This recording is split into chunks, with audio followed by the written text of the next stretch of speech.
नमस्कार दोस्तों, धर्म रहस्य चैनल में आप सभी का एक बार फिर से स्वागत है।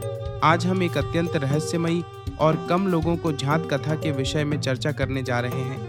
यह कथा है रक्तबीज असुर की और उसकी रहस्यमयी पत्नी की, जिसके बारे में ग्रंथों में बहुत कम वर्णन मिलता है, लेकिन तांत्रिक परंपराओं और गूढ़ कथाओं में इसके संकेत अवश्य मिलते हैं। दोस्तों, जैसा कि हम दुर्गा सप्तशती में पढ़ते हैं, रक्तबीज एक ऐसा असुर था जिसकी शक्ति अद्वितीय थी। उसका नाम ही उसकी शक्ति का परिचायक था। रक्त यानी खून और बीज यानी बीज। उसके शरीर से जब भी रक्त की एक बूंद धरती पर गिरती थी, उसी से एक नया रक्त बीज उत्पन्न हो जाता था। इस कारण उसे मारना लगभग असंभव था। लेकिन क्या आपने कभी सोचा है कि इतना शक्तिशाली असुर अकेला था? क्या उसकी कोई पत्नी नहीं थी? क्या उसकी शक्ति के पीछे कोई और रहस्य छिपा हुआ था? तांत्रिक मान्यताओं के अनुसार रक्तबीज की एक पत्नी थी, जिसे रक्तप्रिया या रक्तमाला नाम से जाना जाता है। यह कोई सामान्य स्त्री नहीं थी, बल्कि एक अत्यंत शक्तिशाली राक्षसी और योगिनी स्वरूप थी। कहा जाता है कि वह स्वयं रक्त तत्व की अधिष्ठात्री थी और उसी ने रक्तबीज को यह वरदान प्राप्त करने में सहायता की थी। रक्तप्रिया का जन्म भी अत्यंत विचित्र परिस्थितियों में हुआ था। वह एक ऐसे कुल में उत्पन्न हुई थी जहां तंत्र, रक्त साधना और वाम मार्ग की परंपराएं प्रचलित थीं। बचपन से ही उसमें असाधारण शक्तियां थीं। वह किसी के भी मन को नियंत्रित कर सकती थी और उसकी उपस्थिति मात्र से साधारण व्यक्ति भयभीत हो जाता था। जब रक्तबीज ने अपनी तपस्या प्रारंभ की, तब उसे कई बार विफलता का सामना करना पड़ा। उसकी साधना बार बार भंग हो जाती थी, क्योंकि उसकी शक्ति को स्थिर करने वाला कोई माध्यम नहीं था। तभी उसकी भेंट रक्तप्रिया से हुई। रक्तप्रिया ने उसे बताया कि यदि वह अपने रक्त को शक्ति का केंद्र बना ले और उस रक्त को मंत्र शक्ति से जोड़ दे, तो वह अजेय हो सकता है। यहीं से शुरू हुई वह भयावह साधना, जिसने रक्तबीज को इतिहास का सबसे खतरनाक असुर बना दिया। दोनों ने मिलकर एक विशेष तांत्रिक अनुष्ठान किया, जिसमें रक्त, मंत्र और यंत्र का संयोग हुआ। इस साधना के दौरान रक्तप्रिया ने अपनी शक्ति का एक अंश रक्तबीज को प्रदान किया और उसी के प्रभाव से उसे यह वरदान प्राप्त हुआ कि उसके रक्त की हर बूंद से नया जीवन उत्पन्न होगा। दोस्तों, ये केवल एक शक्ति नहीं थी, बल्कि एक अभिशाप भी था, क्योंकि जितना अधिक रक्त बहता, उतनी ही अधिक उसकी शक्ति बढ़ती जाती थी और उसका अंत असंभव होता गया। रक्तप्रिया स्वयं इस शक्ति की संरक्षक बन गई थी।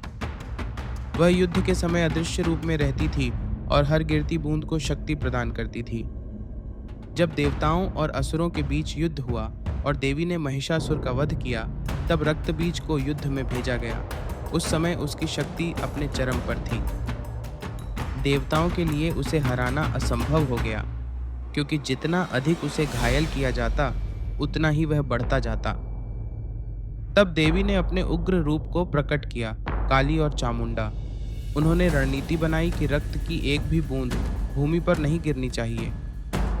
काली ने अपनी जिह्वा से हर बूंद को पीना शुरू किया और धीरे धीरे रक्तबीज की शक्ति समाप्त होने लगी। लेकिन यहाँ एक और रहस्य सामने आता है। जैसे जैसे रक्तबीज कमजोर हो रहा था, रक्तप्रिया की शक्ति भी घट रही थी। वह अदृश्य रूप में युद्ध भूमि में उपस्थित थी, लेकिन देवी की शक्ति के सामने टिक नहीं सकी। अंततः जब रक्तबीज का वध हुआ, उसी क्षण रक्तप्रिया भी विलीन हो गई। कुछ तांत्रिक मानते हैं कि रक्तप्रिया वास्तव में कोई अलग अस्तित्व नहीं थी, बल्कि रक्तबीज की शक्ति का ही स्त्री स्वरूप थी, एक ऊर्जा जो उसके भीतर और बाहर दोनों रूपों में कार्य कर रही थी। जब रक्तबीज समाप्त हुआ तो वह ऊर्जा भी समाप्त हो गई। लेकिन कुछ गूढ़ परंपराओं में यह भी कहा जाता है कि रक्तप्रिया पूरी तरह नष्ट नहीं हुई, बल्कि वह सूक्ष्म लोक में चली गई और आज भी कुछ विशेष तांत्रिक साधनाओं में उसकी उपासना की जाती है। कहा जाता है कि जो साधक रक्त तत्व की साधना करता है, उसे कभी-कभी इस शक्ति का अनुभव होता है। दोस्तों, यह कथा हमें केवल एक असुर की कहानी नहीं बताती, बल्कि यह भी सिखाती है कि शक्ति का उपयोग कैसे किया जाए। यदि शक्ति का उपयोग गलत दिशा में होता है तो उसका अंत निश्चित है, चाहे वह कितनी भी प्रबल क्यों न हो। रक्तबीज और उसकी पत्नी की यह कथा हमें यह भी समझाती है कि हर शक्ति के पीछे एक संतुलन होता है। यदि वह संतुलन बिगड़ जाए तो वही शक्ति विनाश का कारण बन जाती है।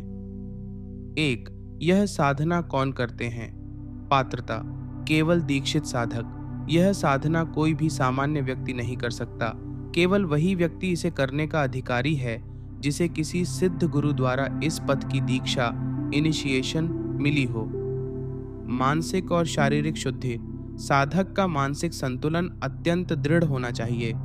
तंत्र मार्ग में उग्र साधनाएं बिना तैयारी के करने पर साधक की मानसिक स्थिति खराब कर सकती हैं। गुरु की देखरेख।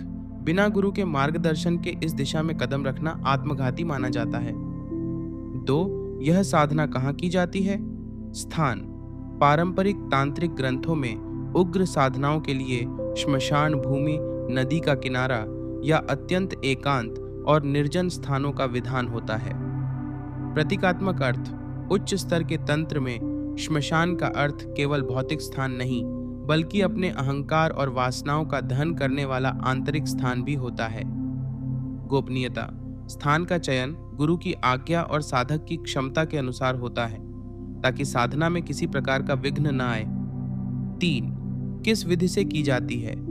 विधि। गोपनीयता। इसकी विधि मंत्र, यंत्र और न्यास प्रक्रिया गुरु शिष्य परंपरा में मौखिक रूप से दी जाती है। इसे लिखित या डिजिटल माध्यम से साझा करना तंत्र के नियमों के विरुद्ध है। रक्त का प्रतीक।